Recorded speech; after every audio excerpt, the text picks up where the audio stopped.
प्रभु श्री हरि की, प्रभु श्री हरि की, प्रभु श्री हरि की। आपने मेरा अपमान किया है प्रभु। मैं आपको शाप देता हूँ। आपके नर अवतार में, आपके प्रत्येक कार्य में आपको मुझ जैसे वानर की सहायता चाहिए होगी।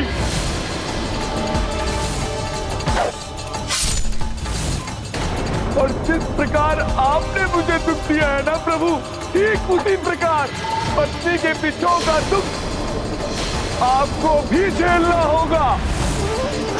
महाबली योद्धा है हनुमान, और भ्राता लक्ष्मण भी अत्यंत उग्र महायोद्धा हैं। यदि इन दोनों के बीच में युद्ध हो तो सर्वत्र सर्वनाश होगा।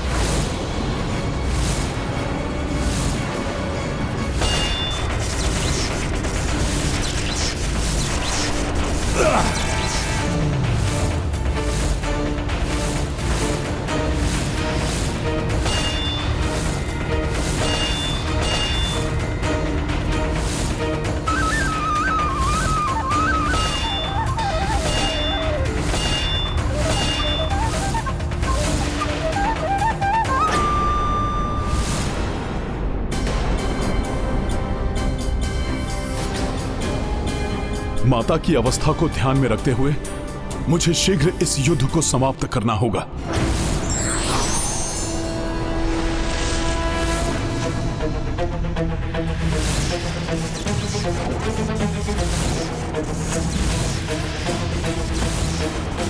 मेरे दिव्य बाण किसी को भेदे बिना नहीं थमेंगे हनुमान जी।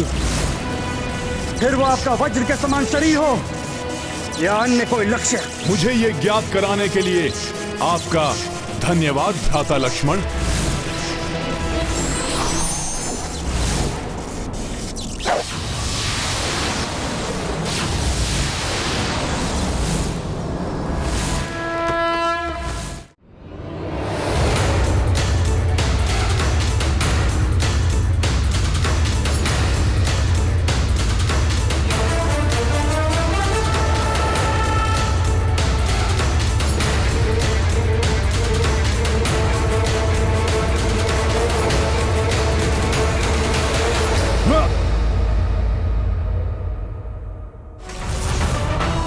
लक्ष्मण भैया, आपका प्रहार तो मैंने रोक लिया, किंतु अब आप कीजिए मेरे प्रहार से अपना बचाव।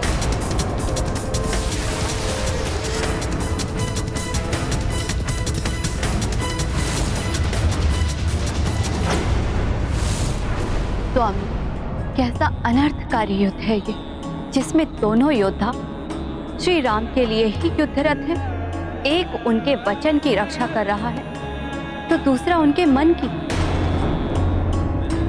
देवी, ऐसा धर्म युद्ध जब भी होता है तो धर्म को निजी संबंधों के उच्च स्थान पर रखकर भक्ति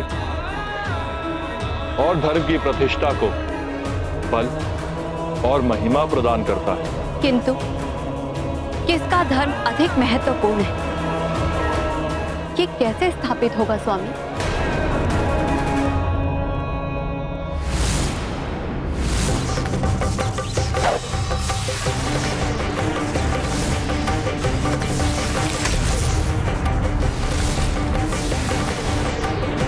जय श्री राम।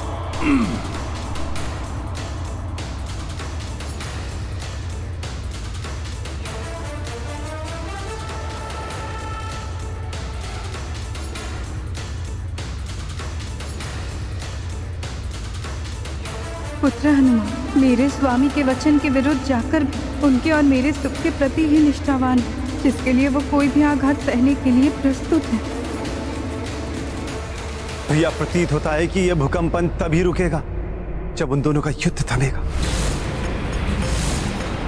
कोई ना कोई उपाय तो अवश्य होगा इस विध्वंसक महायुद्ध को रोकने का।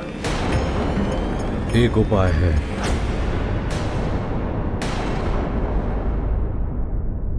महामंत्री सुमंत्र।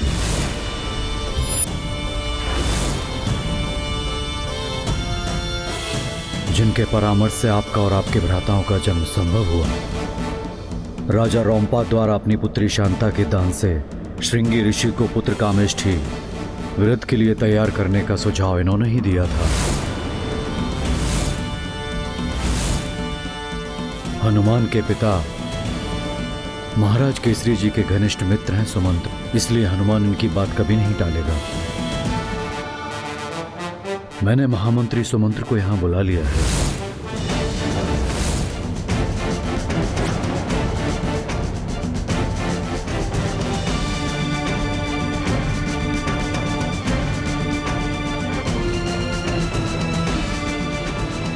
प्रणाम महामंत्री सुमंत जी। प्रणाम प्रभु। प्रणाम सुमंत्र जी। प्रणाम सुमंत्र जी। प्रणाम ऋषिवर। आज मैं आपको एक बहुत महत्वपूर्ण कार्य सौंप रहा हूं। हाँ महामंत्री सुमंत्र, आप वेद पुराण के ज्ञाता हैं, नियति के चक्र से भी भली भांति परिचित हैं। अब एक आप ही हैं जो अपने सहज ज्ञान से हनुमान और लक्ष्मण के युद्ध को रोक सकते हैं। महाराज, मैं इस अनिष्ट को रोकने के लिए हर संभव प्रयास करूंगा।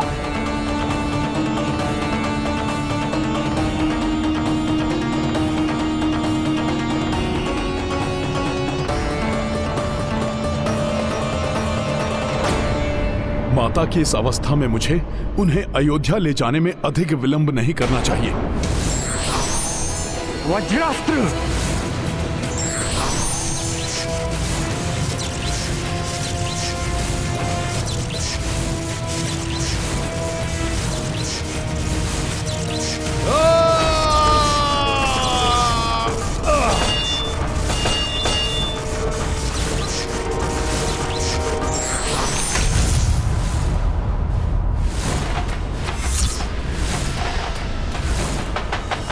आज तक महाबली हनुमान के जिस बाहुबल के बारे में सुना था, आज मैं स्वयं उसका सामना करूंगा। ये मेरा सौभाग्य है या कोई दुर्भाग्य, ये तो मुझे ज्ञात नहीं, किंतु आज मुझे भी एक रघुवंशी योद्धा के बल से जूझने का अवसर प्राप्त हो रहा है।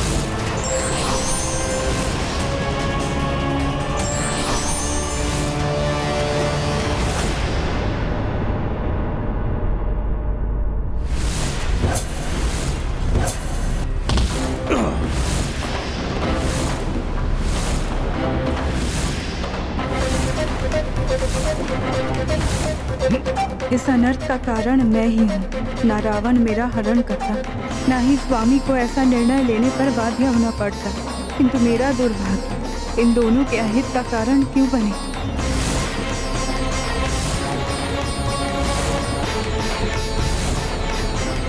मैं जब तक यहाँ रहूंगी, इन दोनों का युद्ध समाप्त नहीं होगा। इस युद्ध को रोकने के लिए मुझे ही यहाँ से दूर जाना होगा।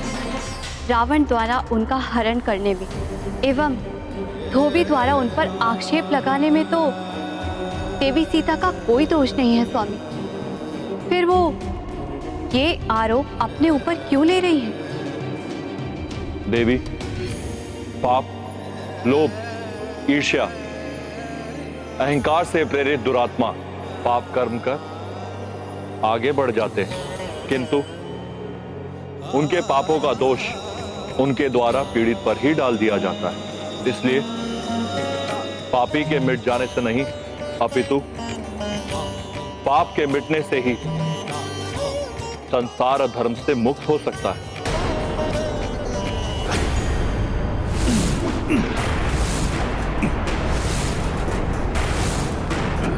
दोनों का ये युद्ध मेरे लिए असहनीय है, इसलिए अब मेरा इन दोनों से दूर जाना ही उचित है, क्योंकि मुझे ये कदापि स्वीकार नहीं कि मैं तुम्हारे और स्वामी के जीवन में दुविधा का कारण बनी।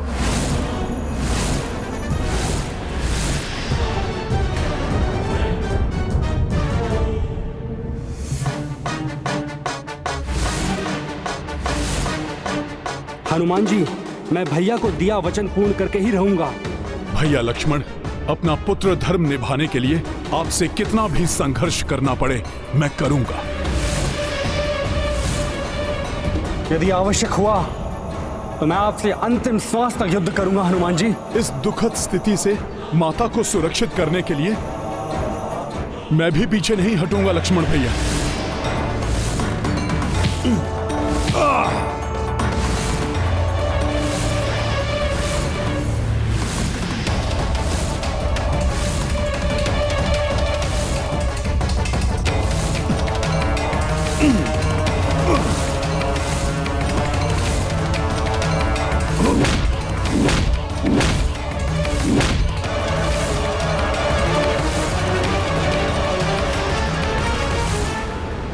क्या हुआ हनुमान जी?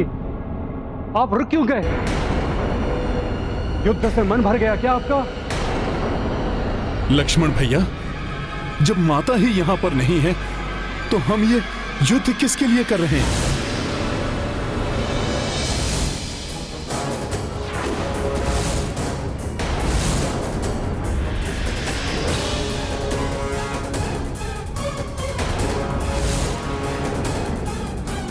माता, माता कहां है आप? भाभी माँ, भाभी माँ,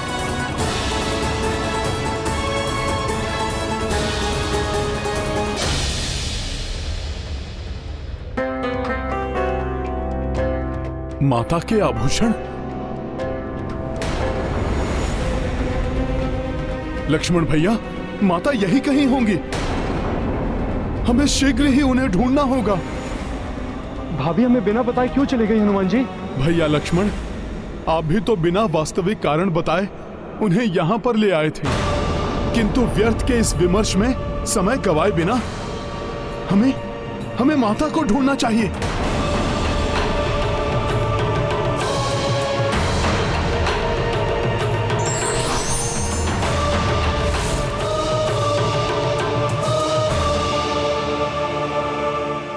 भाभी माँ, माता कहां है आप? भाभी माँ कहाँ हैं आप? भाभी माँ,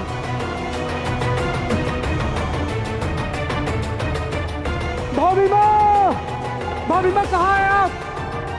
भाभी माँ, माता, भाभी माँ, भाभी माँ कहाँ हैं आप? माता आप कहां हैं?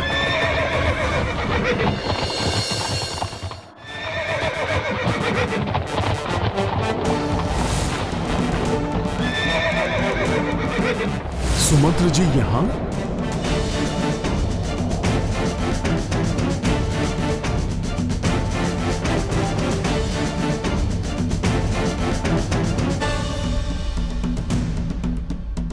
प्रणाम सुमंत्र जी। प्रणाम सुमंत्र जी। प्रणाम। महामंत्री सुमंत्र जी, आप यहाँ कैसे? राजकुमार लक्ष्मण जी, हनुमान जी, प्रभु श्री राम ने मुझे आप दोनों को अयोध्या वापस लाने के लिए भेजा है। क्षमा कीजिए महामंत्री सुमंत्र जी,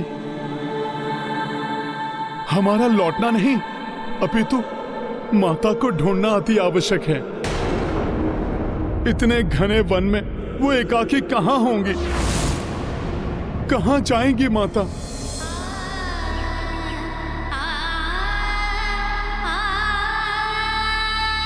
इस प्रसन्नता के अवसर पर मैं तो प्रभु से चकित कर देने वाले उपहार की अपेक्षा कर रही थी, किंतु मेरी नियति को तो कुछ और ही स्वीकार था। माँ बनूंगी ये सोचकर प्रसन्न हूँ या पति से बिछड़ने का शोक नहीं। ऐसे दुख ने घेरा है माता को कि वो एकाकी रुदन करती रहेंगी। सुमंत्र जी, मैं उन्हें पुनः वैसे ही नहीं देखना चाहता जैसे मैंने प्रथम बार लंका में उनके दर्शन किए थे, प्रभु के विरह में अश्रु बहाते हुए। हनुमान जी, यही तो विधि का विधान है। यही समझाने के लिए तो प्रभु श्री राम ने मुझे यहां भेजा है। सुमंत्र जी, इस समय प्रभु इस स्थिति को राजधर्म की दृष्टि से देख रहे हैं, किंतु मुझे ज्ञात है उनके मन की दृष्टि तो बस माता पर ही टिकी है। इसलिए सर्वप्रथम मेरा माता को ढूंढना ही अति आवश्यक है। हनुमान जी, आप सर्वथा उचित कह रहे हैं, परंतु मैंने प्रभु श्री राम की दशा देखी है। उन्होंने मात्र इस विश्वास के साथ मुझे यहां भेजा है कि आप मेरा कहां मानेंगे। आपके मन की दशा मुझे ज्ञात है हनुमान जी। ये परिस्थिति जितनी कठिन आपके लिए है, उतनी ही राजकुमार लक्ष्मण जी के लिए है, मेरे लिए और संपूर्ण अयोध्या वासियों के लिए।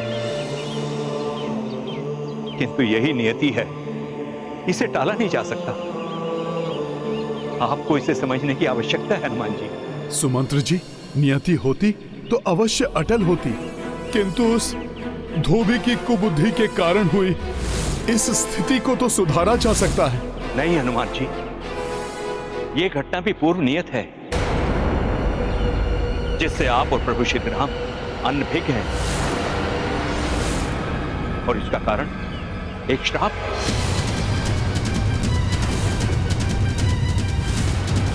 श्राप? किसका शाप और कैसा शाप? वो श्राप जो देव ऋषि नारद ने श्री हरि को दिया था। देवर्षि तो श्री हरि के अर्थात प्रभु श्री राम के भक्त हैं। भला वो ऐसा शाप कैसे दे सकते हैं जिससे प्रभु और माता सीता एक दूसरे से बिछड़ने पर विवश हो जाएं? मैं बताता हूं हनुमान जी। एक बार देवऋषि नारद को इस बात का अहंकार हो गया कि वो मोह माया के बंधनों से ऊपर उठ चुके हैं। जहां जाते थे बस इसी बात का बखान करते थे। देवर्षि, मोतियों की ये माला भेंट स्वरूप स्वीकार कीजिए। नारायण नारायण। देवराज, मोह माया का नारद के जीवन में कोई स्थान नहीं। अपना हाथ उसे दीजिए जिसे धन धान्य का लोभ हो। प्रणाम पिताश्री। देवर्षि की उपाधि उसे दीजिए जो उपाधि पाने का इच्छुक हो। मोह माया से तज चुका है ये नारद। नारायण नारायण। प्रभु कैलाश में अपने किसी ऐसे भक्त को स्थित करें जिसे उस स्थान की लालसा हो। सभी प्रकार की मोह माया छोड़ चुका है ये नारद। देवऋषि नारद के इस स्तंभ को सबने अनदेखा किया, किंतु अंततः यही भूल वो बैकुंठ में श्री हरि के समक्ष कर बैठे, जो पूर्व से ही नारद जी के इस अहंकार को भांप चुके थे। नारायण नारायण। प्रभु, वैकुंठ के निकट जो दिव्य नगरी का निर्माण किया है वो तो अत्यंत भव्य है। प्रिय, मेरे विचार से उस दिव्य नगरी में भक्त नारद को ना प्रभु ना। नारद मोह माया के फेर में नहीं पड़ने वाला। आप ऐसी दया दृष्टि अपने किसी ऐसे भक्त पर कीजिए जो अभी भी माया के कुचक्र में ही पड़ा हो।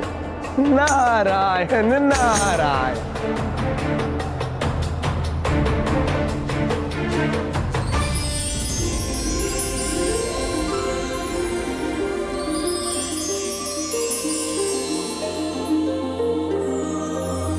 देवर्षि नारद, मैं आपके इस मोह माया रहित विचार से अत्यंत प्रभावित हूं, किंतु वैकुंठ से जाते समय उस नवीन दिव्य माया नगरी को देख उसके आकर्षण में मत पड़ जाइएगा। आप उसकी चिंता मत कीजिए प्रभु। नारद को अब कुछ नहीं लुभा सकता, क्योंकि नारद तो मोह माया से बहुत ऊपर उठ चुके हैं। नारायण नारायण। सुमंत्र जी, फिर क्या हुआ? देवर्षि नारद के अहंकार ने उनके द्वारा दिए जाने वाले शाप का रूप कैसे ले लिया? बैकुंठ से जाते समय देवऋषि नारद के साथ जो कुछ भी हुआ, ये उसी का परिणाम है। देवऋषि नारद को इस बात का विश्वास था कि नवीन नगरी पर उनकी दृष्टि भी नहीं पड़ेगी, किंतु वो तो उसी में प्रविष्ट कर गए। किसी भी अवस्था में मोहित नहीं होऊंगा मैं। इस नगरी को देखे बिना ही आगे बढ़ जाऊंगा। नारायण नारायण। इस नगरी की सुंदरता नहीं लुभा सकती मुझे। वैकुंठ से जाते समय उस नवीन दिव्य माया नगरी को देख उसके आकर्षण में मत पड़ जाइएगा। यदि एक दृष्टि इस नगरी पर पड़ भी गई तो मैं इससे मोहित थोड़ी ना हो जाऊंगा। मोह माया से तो कितना ऊपर हूं मैं।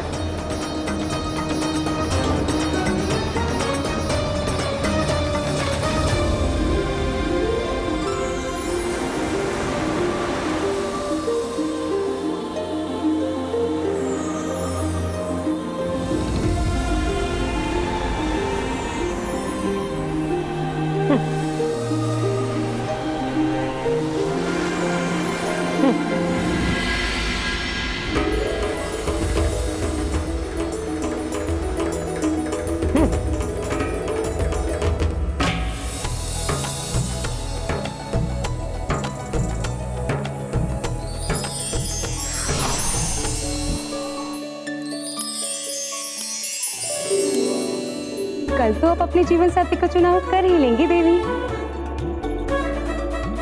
कौन है ये?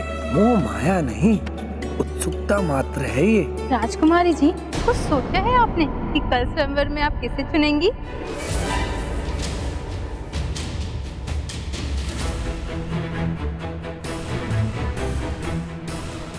राजा को चुनेंगी या किसी योद्धा को, किसी देवता को चुनेंगी या किसी ऋषि को?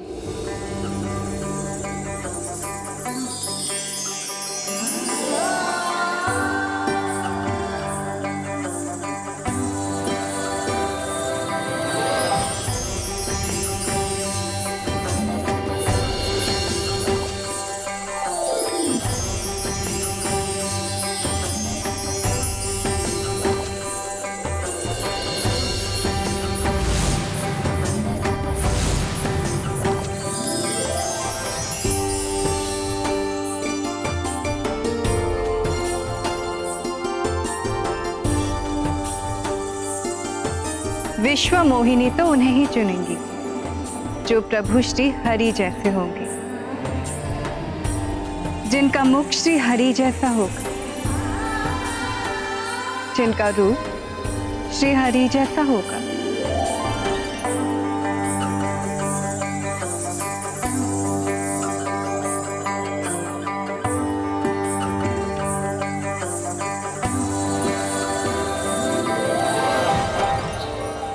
अपने आप को मोह माया से ऊपर समझने वाले देव ऋषि नारद दिव्य नगरी की राजकुमारी विश्व मोहिनी के मोह पास में फंसी गए। फिर क्या हुआ? सुंदर राजकुमारी के मोह में आए हुए नारद जी ने राजकुमारी विश्व मोहिनी से विवाह रचाने के विचार से उसके स्वयंवर में जाने का निर्णय ले ही लिया। उस समय उनको राजकुमारी के शब्द स्मरण हुए जिसमें उन्होंने कहा था कि वो उसी को वर चुनेंगी जो श्री हरि के जैसा होगा। तो उसी पल नारद जी श्री हरि के पास लौटे। विश्व मोहिनी तो उन्हें ही चुनेंगी जो प्रभु श्री हरि जैसे होंगे, जिनका मुख श्री हरि जैसा होगा। हरिमुख, हरिमुख, हरिमुख। आप कहाँ खोए हुए हैं देवर्षि नारद? प्रणाम प्रभु। हे प्रभु विष्णु, हे प्रभु नारायण, हे श्री हरि, मुझ पर कृपा करें प्रभु, मुझे हरि मुख प्रदान करें। मैं विश्व मोहिनी से विवाह करने का इच्छुक हूं प्रभु। तथास्तु। अब जब आप स्वयंवर में पहुंचेंगे तो आपको हरि मुख प्राप्त हो जाएगा। सत्य प्रभु। नारायण नारायण। जब प्रभु श्री हरि ने उन्हें हरि मुख देने का वरदान दे ही दिया तो फिर नारद जी ने उन्हें शाप क्यों दिया? क्योंकि प्रभु के वरदान के पीछे एक प्रयोजन था नारद जी को सीख देने का। इसलिए वो वरदान वैसे फलित नहीं हुआ जैसा नारद जी ने सोचा था।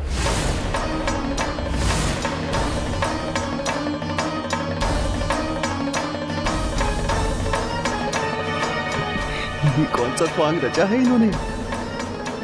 हमसे तो भिन्न लग रहे हैं ये।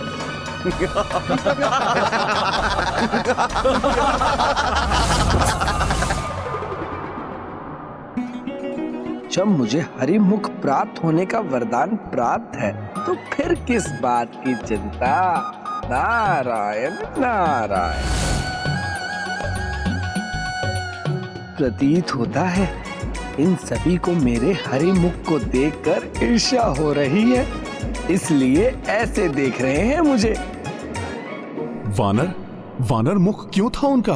क्योंकि वानर के लिए दूसरा शब्द है श्री हरि। ये बात नारद जी वरदान मांगते समय भूल गए थे। तो राजकुमारी जब स्वयंवर के लिए पधारी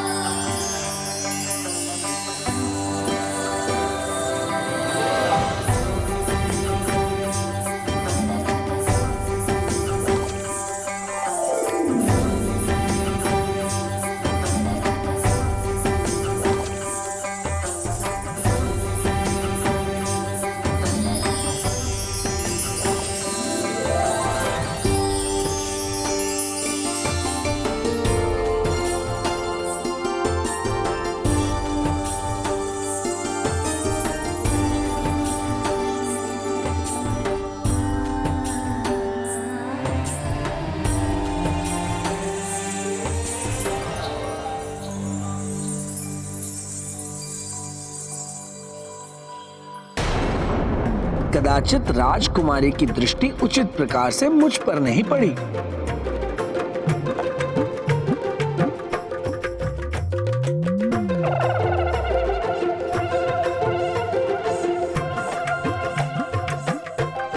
राजकुमारी, आप एक बार अपनी दृष्टि को केंद्रित कर मुझे देखिए। मैं वैसा ही हूं जैसे वर की इच्छा आपने की है। आप मेरे हरिमुख का तिरस्कार कैसे कर सकती हैं? आपका तो मात्र मुख ही नहीं, समस्त क्रियाकलाप भी वानरों जैसे हैं। इस वानर को भीतर प्रवेश किसने करने दिया? हरिमुख अर्थात वानर मुख है इनका। हरि वानर।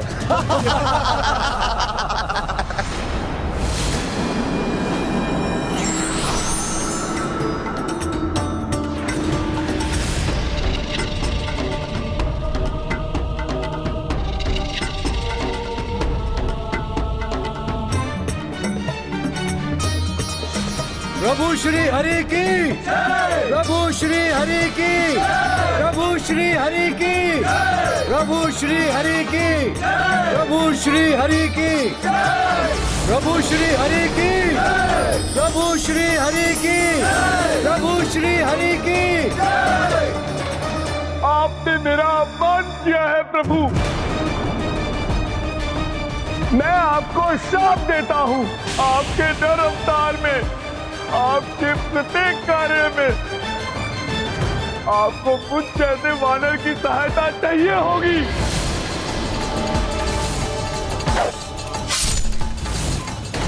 और जिस प्रकार आपने मुझे दुख दिया है ना प्रभु, ठीक उसी प्रकार पत्नी के पिछों का दुख आपको भी झेलना होगा।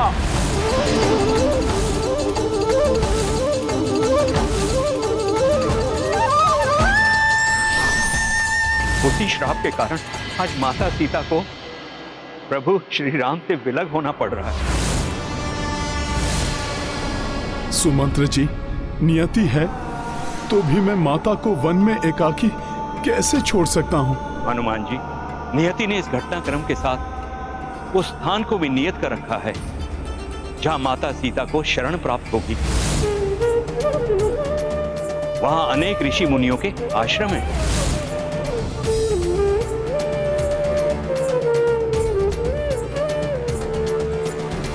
लक्ष्मण भैया, माता को यहाँ तक लाकर आपने अपना कर्तव्य पूर्ण किया। अब आप लौट जाइए और प्रभु से कहिए कि यदि मैं माता को अयोध्या नहीं ला सकता तो वो इस पुत्र को इतनी अनुमति ही दे दें कि मैं तब तक उनका ध्यान रख सकूं जब तक उनको कहीं शरण की प्राप्ति नहीं होती। प्रभु तो स्वयं यही चाहेंगे। वनवास में भी उन्होंने कभी माता को एकाकी नहीं छोड़ा था। हम दोनों भ्राताओं में से सदैव कोई ना कोई उनके साथ अवश्य रहता था, सिवाय उस दिन के जब रावण ने छल से मुझे और भैया को माता से दूर कर दिया था।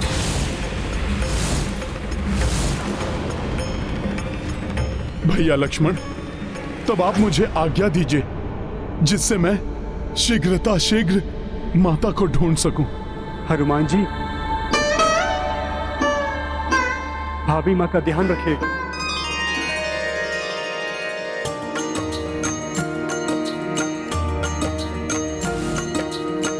स्वयं सियामा रूपा शक्ति,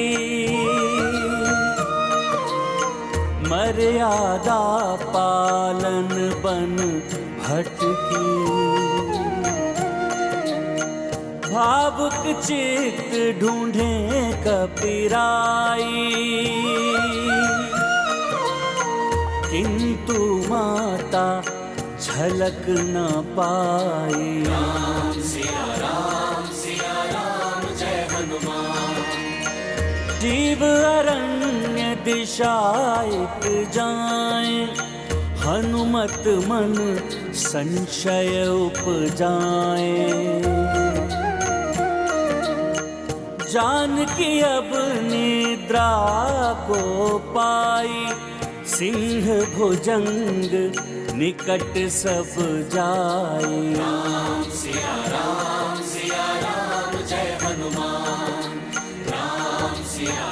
माता आप कहाँ हैं?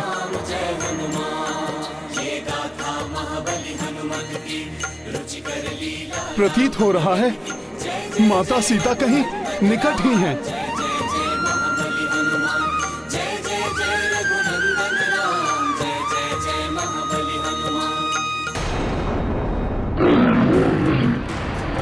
माता,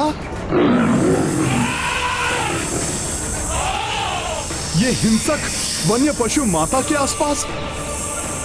मैं इन्हें माता को कोई हानि नहीं पहुंचाने दूंगा।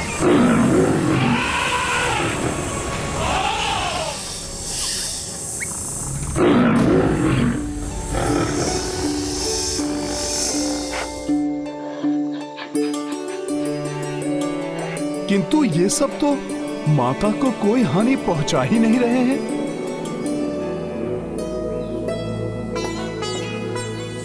वाह प्रभु, कैसी लीला है ये।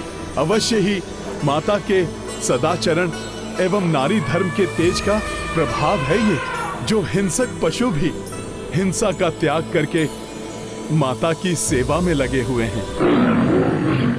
माता, हे वनराज, हे गजराज, मुझ कपि को उपद्रवी कपि ना समझें।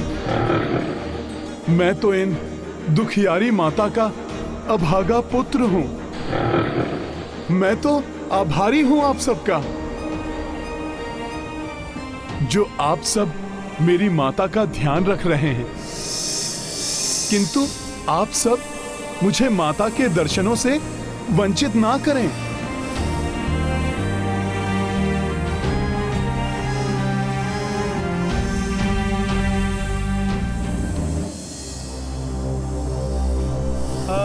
माता,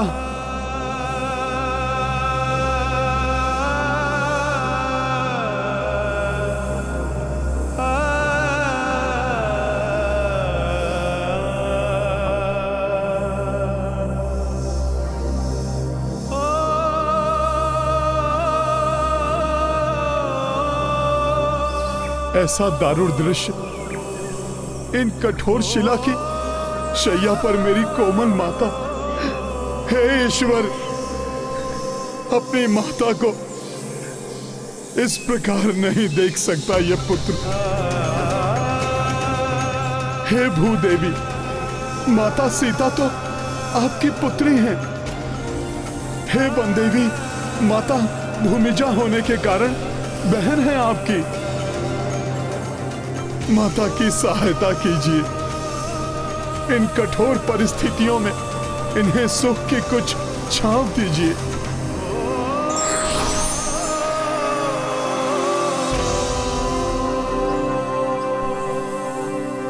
मेरी विनती स्वीकार कीजिए।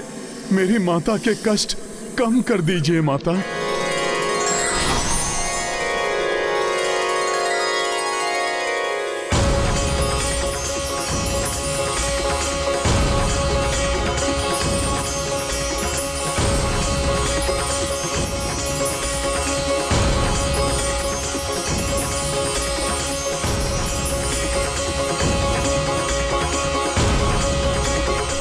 भूदेवी, वन देवी, मेरी माता के कष्ट कम करने के लिए आपको बहुत बहुत धन्यवाद।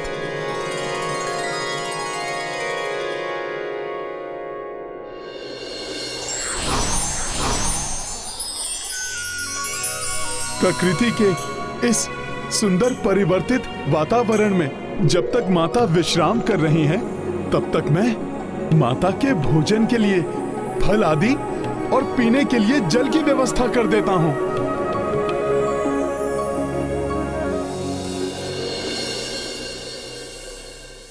मात्र इतने जल से क्या होगा? वन में चल चलकर माता के चरण भी क्लांत हो गए होंगे। माता के चरण पखारने के लिए भी तो और जल लाना होगा।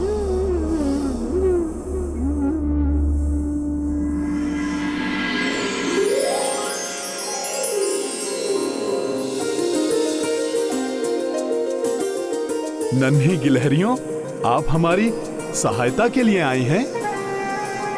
आपको बहुत बहुत धन्यवाद।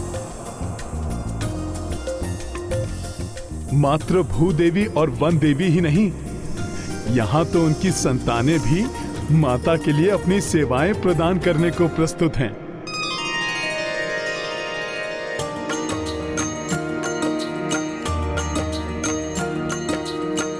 माता की सेवा के लाई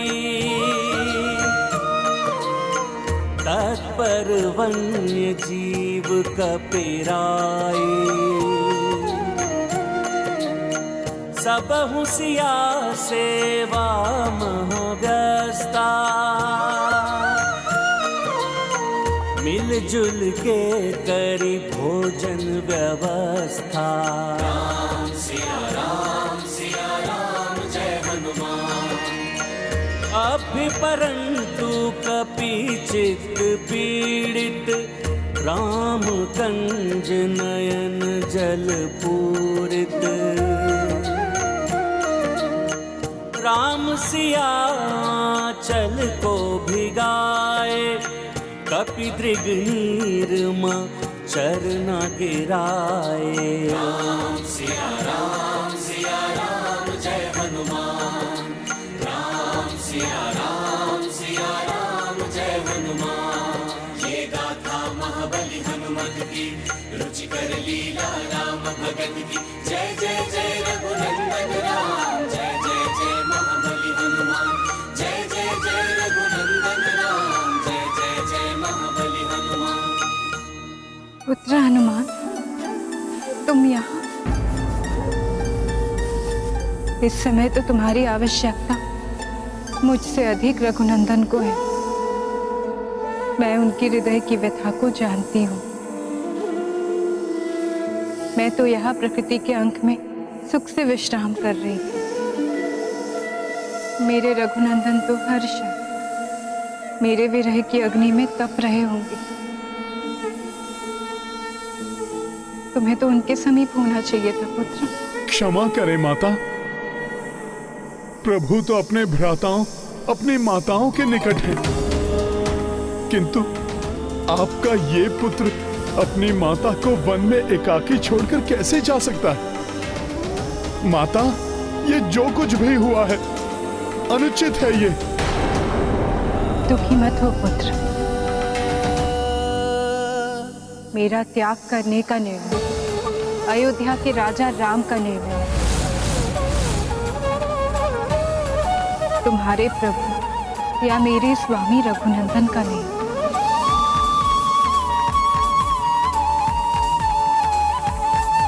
इस सत्य के बारे में तो तुम भी जानते हो पुत्र। किंतु माता। हनुमान, रघुनंदन के कृत्य पर प्रश्न उठाने वाला कोई भी उनके कृत्य के सार को नहीं समझ सकता। अयोध्यापति रघुनंदन का कोई भी निर्णय सारहीन नहीं होता। प्रजा के कल्याण के लिए जो अपने जीवन के सबसे प्रिय का त्याग करते, उनकी मर्यादा पर कोई कैसे प्रश्न उठा सकता है? नहीं माता, नहीं। मुझ में इतना सामर्थ्य कहाँ जो मैं प्रभु के किसी भी निर्णय पर प्रश्न उठाऊं। माता, मेरा वश चले तो मैं प्रभु के सारे दुख स्वयं पर ले लूं, क्योंकि वो भी जानते हैं कि ये निर्णय अनुचित है। उचित एवं अनुचित की परिभाषा स्थिति, स्थान और निज धर्म के अनुसार परिवर्तित होती है पुत्र। स्मरण करो, लंका से लौटते समय रघुनंदन ने क्या कहा था?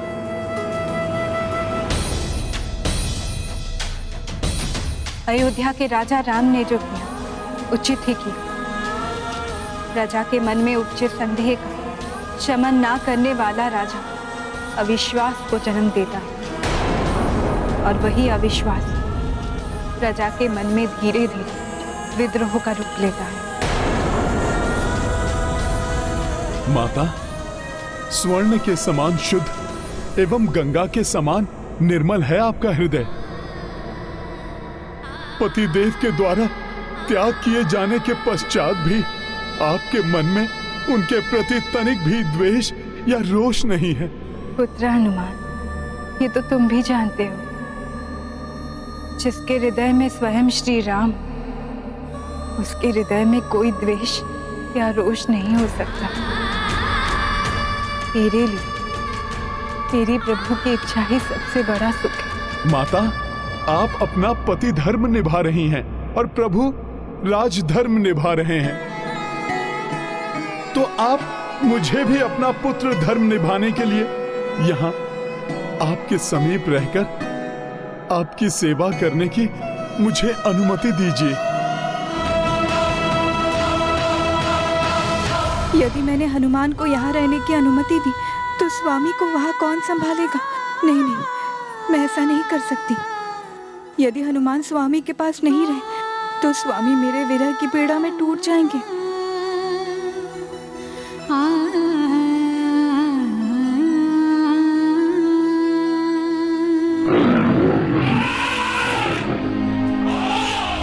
दो कलियां अर्थात माता की कुक्षी में दो नन्हे पुष्प खिलने वाले हैं।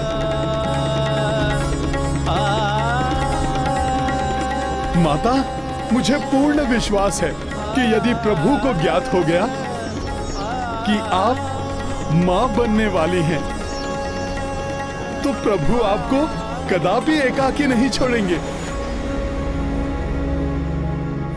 हनुमान ने कैसे जान लिया कि मुझे मां बनने का सौभाग्य मिला है?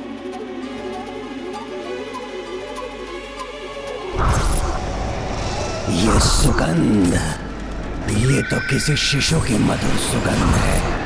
शिशु ही मेरा सर्वाधिक प्रिय आहार है, और ये सुगंध तो एक नहीं, दो दो शिशुओं की उपस्थिति का संकेत है। वो शिशु जो या तो जन्म ले चुके हैं या जन्म लेने वाले हैं। मुझे ऐसा क्यों आभास हो रहा जैसे मेरी संतानों पर कोई बहुत बड़ा संकट आने वाला हो?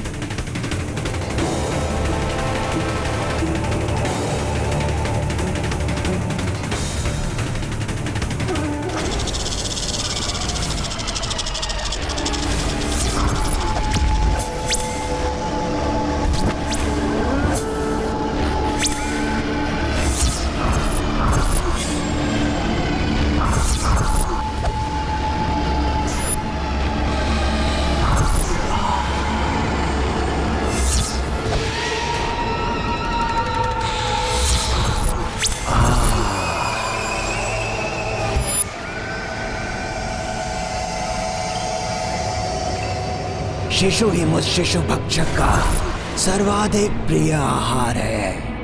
प्रिय आहार शिशु, और ये सुगंध, एक नहीं, दो दो शिशुओं की उपस्थिति का संकेत है, जो या तो जन्म ले चुके हैं या तो उनका जन्म होने वाला है। आज तो किसी मानव के शिशु का भक्षण करने का आनंद मिलेगा इस शिशु भक्षी को। माता, आपके हाथों में दो सुंदर कलियां देखी थी मैंने। यही नहीं, आपके निकट दो दिव्य बालकों की ऊर्जा का भी आभास हो रहा है मुझे। भाग्य की ये कैसी विडंबना है माता, आपके अंक में स्त्री के सबसे बड़े सुख का आगमन होने वाला है, और उधर प्रभु का अंक रिक्त हो गया है। यहां तक कि अयोध्या भी श्रीहीन हो गई है। माता, आपके बिना जल बिना झील, तेज बिना सूर्य और सुगंध बिना पुष्प की भांति रह गए हैं आपके ये रघुनंदन। आपके बिना प्रिय आप क्या चली गए जैसे प्राण ही चले गए राम। आपके जाने से यह अयोध्या भी तेजहीन, श्रीहीन हो गई है आपके जाने से। मैं आपसे दूर नहीं, आपके साथ ही हूँ स्वामी, आपके हृदय में। मैं अयोध्या में ना रहूं, किंतु अयोध्या अयोध्या फिर भी तेजहीन और श्रीहीन नहीं रहेगी।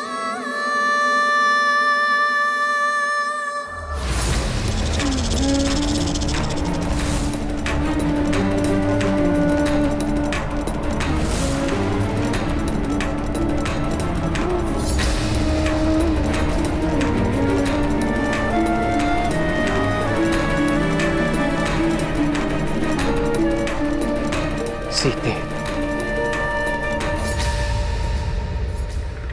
आपने अयोध्या की खोई हुई श्री तो लौटा दी, किंतु आपके रघुनंदन राम तो सदैव के लिए निस्तेज एवं प्राणहीन हो गए। पुत्र, तुम्हारे प्रभु नितांत एकाकी है इस समय, बहुत पीड़ा में है वो। तुम्हें उनके समीप होना चाहिए पुत्र। मेरे लिए तो देखो, जैसे सारा वन उमड़ पड़ा है मेरी सेवा के लिए।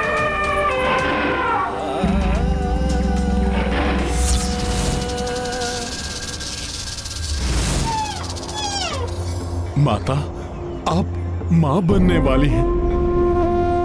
माता, ऐसे में मुझे आप अपने समीप ही रहने दें, कम से कम तब तक जब तक कि मैं आपके निवास के लिए कोई सुरक्षित एवं उचित स्थान न ढूंढ लूं। माता, वन में कोई न कोई पवित्र आश्रम अवश्य होगा।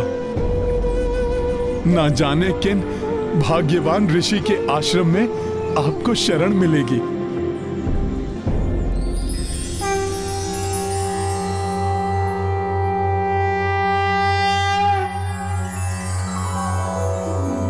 प्रातः स्मरामि खलु तत्सवितुर्वरेण्यं रूपं हि मण्डलमृचोदतनुर्यजूंषि सामानि यस्य किरणः प्रभवादि हेतुं ब्रह्माहरात्मकमलक्ष्यमचिन्त्य रूपम्।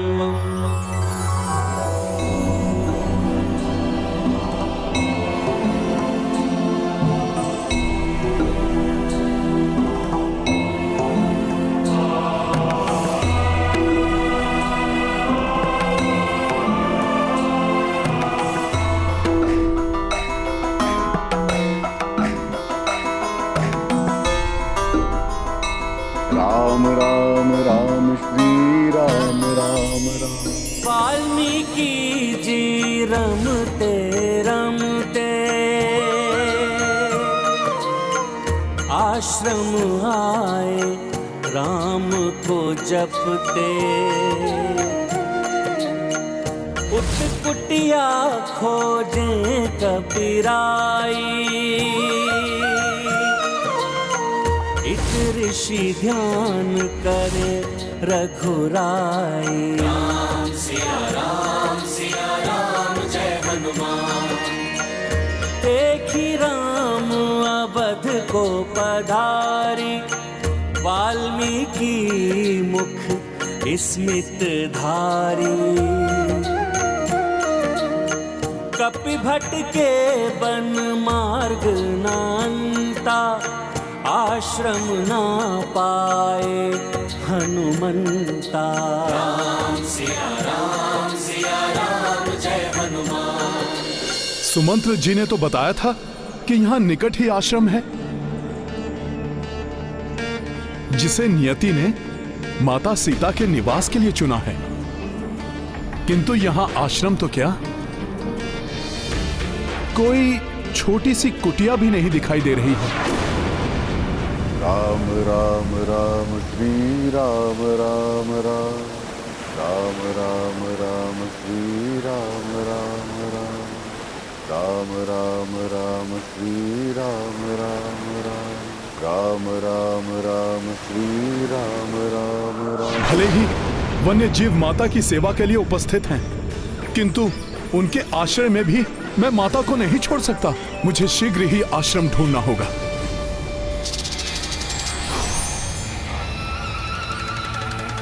तो ये शिशु इस स्त्री की कुक्षी में है। हे प्रभु श्री राम, अब आप ही कोई मार्ग दिखाइए। राम राम राम श्री राम राम राम। राम राम राम श्री राम राम राम। प्रभु का नाम?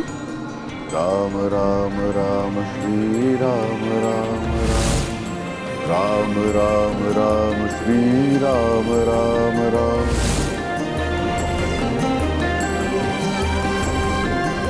राम राम राम श्री राम राम राम।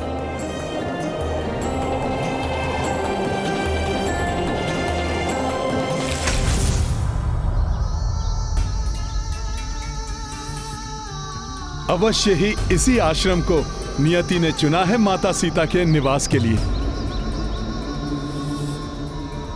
राम राम राम श्री राम राम राम।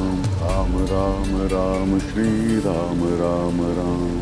राम राम राम श्री राम राम राम। राम राम राम श्री राम राम राम। राम राम राम श्री राम राम राम। राम राम राम श्री राम राम राम। राम राम राम श्री राम राम राम। राम राम राम श्री राम राम राम। राम राम राम राम राम राम श्री राम श्री राम।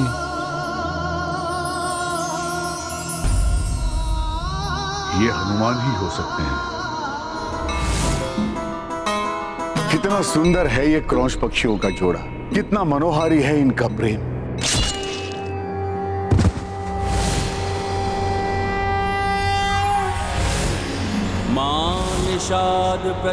निर्दोष पक्षियों की आंखें ठग पहलिए, जीव सुलभ प्रेम में मग्न इन क्रौंच के जोड़े के वध का पाप लगेगा तुम्हें।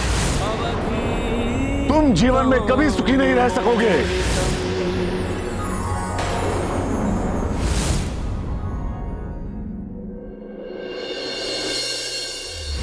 ये क्या हो गया मुझसे? क्रौंच पक्षियों के मुंह में मैंने एक बहलिये को श्राप दे डाला। पहले की ये तो यही नियति है, कर्म फल भोग रहे हैं ये। पक्षियों का वध करना ही इनके जीवित रहने का आधार। दुखी न हो महर्षि वाल्मीकि। सृष्टिकर्ता ब्रह्मदेव, आप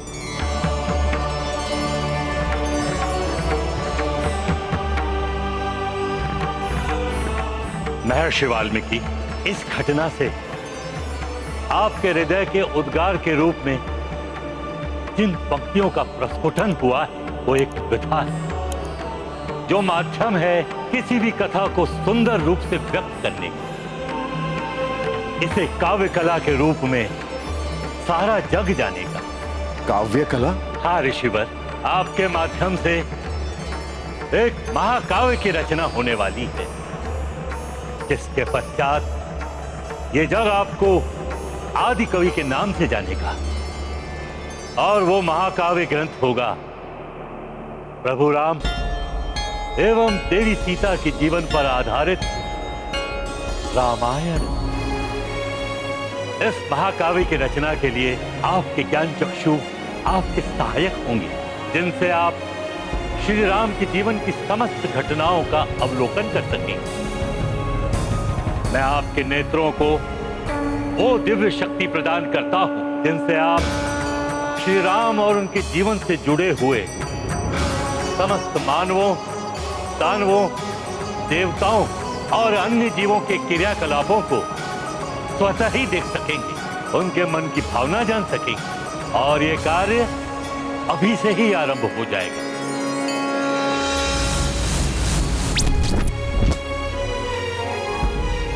उन क्रौंच पक्षियों की भांति ही प्रभु श्री राम और उनकी पत्नी सीता का जीवन भी बिछोह, त्याग एवं बलिदान के दुखों से भरा होगा। श्री राम राज सिंहासन और अपने राज्य का त्याग करेंगे अपने पिता के वचन पूर्ति के लिए। देवी सीता समस्त राशि सुखों का त्याग करेंगी अपने पति की सेवा के लिए। लक्ष्मण अपना परिवार और अन्य सुख त्यागेंगे अपने भ्राता राम के प्रेम और सम्मान के लिए। भरत राजकीय जीवन का त्याग करेंगे अपने भाई के प्रेम और सम्मान में। और हनुमान जिनका त्याग भक्ति और सेवा अनुपम होगा, वो स्वयं का ही बार बार त्याग करेंगे अपने प्रभु श्री राम की भक्ति और सेवा में। ऋषिवर विष्णुदेव के नरावतार प्रभु श्री राम एवं देवी लक्ष्मी की अवतार सीता की कीर्ति गाथा होगी आपके द्वारा रचित रामायण। अपने त्रिकालदर्शी चक्षुओं से आप श्री राम के वर्तमान, भूत एवं भविष्य का दर्शन करके देव भाषा संस्कृत में काव्य रचना करने में समर्थ होंगे। रामायण पाठ के रूप में इसका घर घर में पठन होगा। अतः श्री राम का मनन कीजिए, आप स्वतः ही उनके भक्त हनुमान से जुड़ जाएंगे। इस प्रकार आपके आदि कवि बनने का मार्ग प्रशस्त हो जाएगा।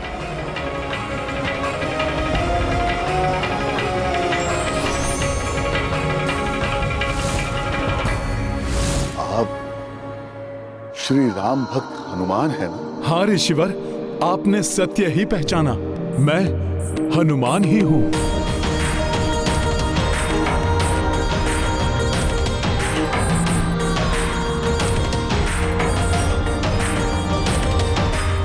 ब्रह्मा जी का कथन कभी मिथ्या नहीं होता। हनुमान से ही मुझे रामायण रचने के लिए सर्वोत्तम प्रेरणा एवं सहायता प्राप्त होगी। माता के लिए इससे उत्तम शरण स्थली कोई अन्य हो ही नहीं सकती। यहाँ यत्र तत्र प्रभु के नाम का ही तेज व्याप्त है। मैं धन्य हो गया जो प्रभु श्री राम के परम भक्त हनुमान मुझ निर्धन वाल्मीकि के आश्रम में पधारे। ऋषिवर वाल्मीकि, ये भी तो प्रभु श्री राम के भक्त हैं। मुझे विश्वास है माता सीता को यहाँ कोई कष्ट नहीं होगा।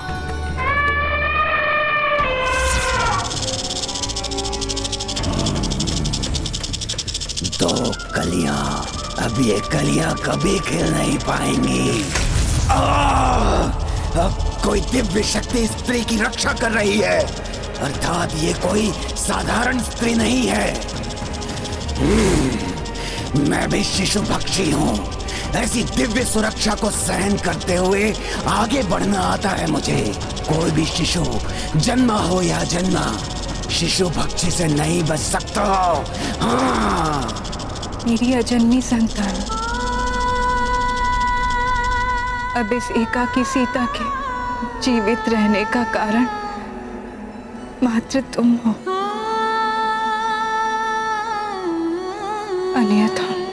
आप तो परम राम भक्त। मुझे जहां तक श्री राम के नाम की महिमा का बोध हुआ है, उसके अनुसार तो श्री राम के शरण में गए मनुष्य की चिंता स्वयं श्री राम करते हैं। तो फिर आपको किस बात की चिंता सता रही है? हाँ ऋषिवर, मैं माता सीता के लिए चिंतित हूँ।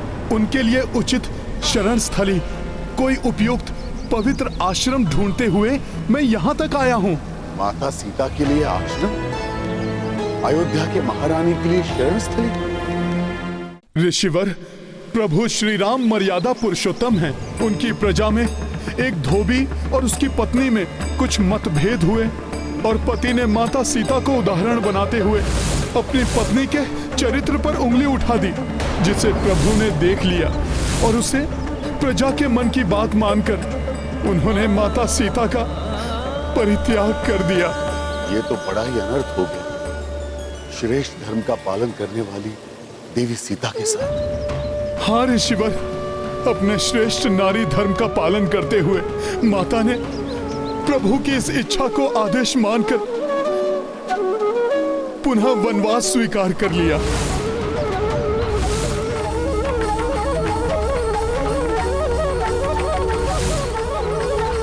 हनुमान, सीता मेरे लिए पुत्री समान है। यदि आप और सीता उचित समझें तो मेरे इस वाल्मीकि आश्रम में वो मेरी पुत्री बनकर रह सकती है।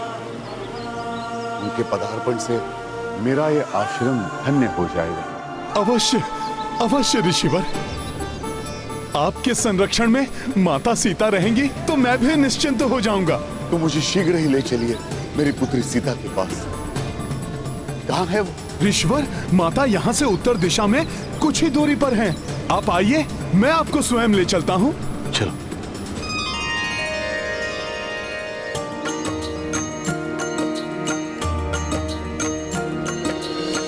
कपि कर वाल्मीकि अगुवाई,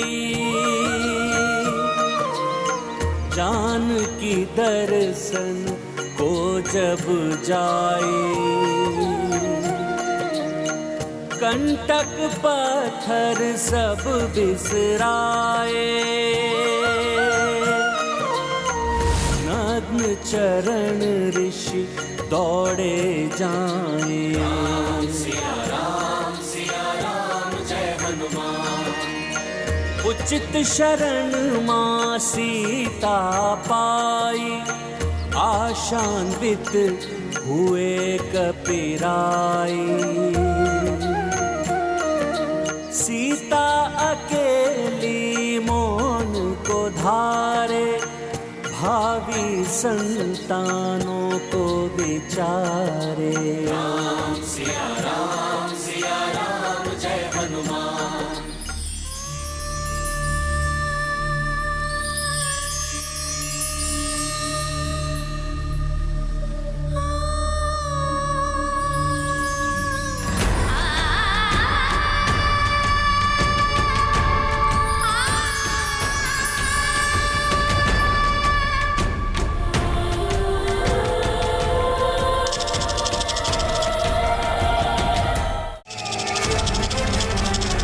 पुत्री सीता,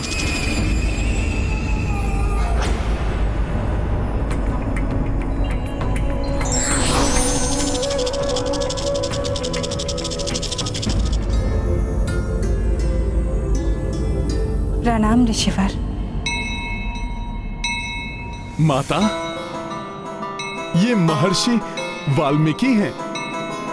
मेरी ही भांति ये भी प्रभु श्री राम के परम भक्त हैं। इनके आश्रम में आश्रय लेना आपके लिए सर्वथा सुरक्षित रहेगा। किंतु हनुमान, अब तो ये संपूर्ण वन ही मेरा घर है। किसी आश्रम में रहना मेरे लिए अब। माता, आप ही नहीं, अब तो 2 और नन्हे पुष्प खिलने वाले हैं आपके अंक में। उन्हें भी तो आश्रय चाहिए। पिता के आश्रय में रहने से पुत्री पर कोई लांछन नहीं लगता पुत्री सीता, और यह तो विधि द्वारा पूर्व निर्धारित है। इसमें संकोच कैसे? अब विलंब मत करो पुत्री। तुमने स्वयं मुझे मेरी पुत्री के रूप में रहने का वचन दिया था पुत्री। आश्चर्य न करे पुत्री, वर्षों पूर्व की बात है। एक बार मैं समुद्र तट पर तपस्यारत था। समुद्र की लहरें मेरी तपस्या में बाधा उत्पन्न कर रही थी।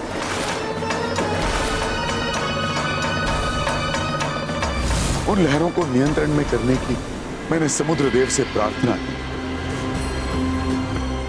हे पवित्र सागर, मैं वाल्मीकि पुनः आपसे प्रार्थना कर रहा हूं कि आपकी लहरों को नियंत्रण में रखें। ये मेरी साधना में बाधा उत्पन्न कर रही है।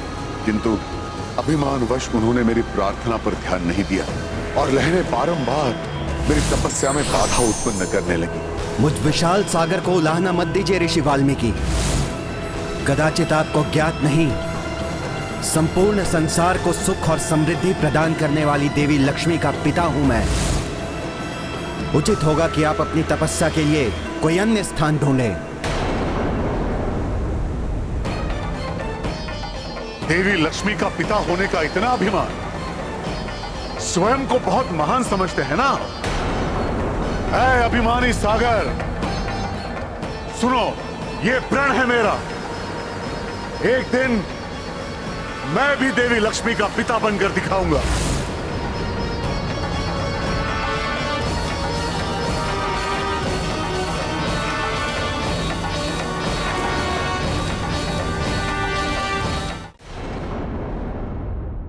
राम भक्त महाबली हनुमान को जानना हो तो चैनल को सब्सक्राइब करें और बेल आइकॉन दबाना न भूलें।